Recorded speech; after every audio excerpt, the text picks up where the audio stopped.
النهارده بقى رحنا سحرنا عند اشهر بتاع فول في كفر الشيخ، وهو مدحت بتاع الفول او سندوتش مدحت زي ما هو معروف عنه.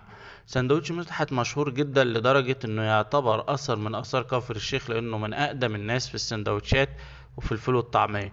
عاملين نظام حلو قوي هناك كده زي ما انتم شايفين، ان انت بتكتب اوردرك بايدك وتكتب اسمك لحد ما الاوردر يجي، واحنا قاعدين بنهزر على بال ما الاوردر يجي، وكل واحد زي ما انتم شايفين كده قاعد يبص على المكان، لان المكان انا اول مره اروحه في رمضان، ولاقي عامل خيمه بسيطه، ومعظم اللي هناك بيكونوا طلبه لانه هو قريب قوي جدا من الجامعه. ويلا زي ما انتم شايفين بقى الاكل، تعالوا اقول لكم احنا طلبنا ايه. احنا نازلين لنا الاكل زي ما انتم شايفين كده، ده الويسكي الحلال يعني ميه السلطه الجدع اللي يعرف يشربها. وطبعا البتنجان هو اشهر حاجه عنده، البتنجان بتاعه، او تقريبا هو اول حد عمل البتنجان ده.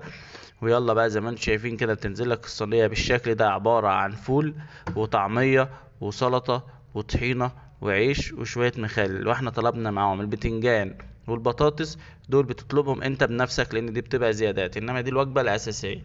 يلا بقى يا نجم، هنقوم عاملين ايه؟ ضاربين واحده شيبسي على حته طعميايه في الفول كده، ونقوم ضاربين هم يا جمل. يلا كانت تجربة حلوة جدا، ولا عجبني الحوار ده، لان انا متعود من مدحت على سندوتشاته بس، فانت لازم كمان انت تروح تجرب حوار السحور ده وقول لي رايك.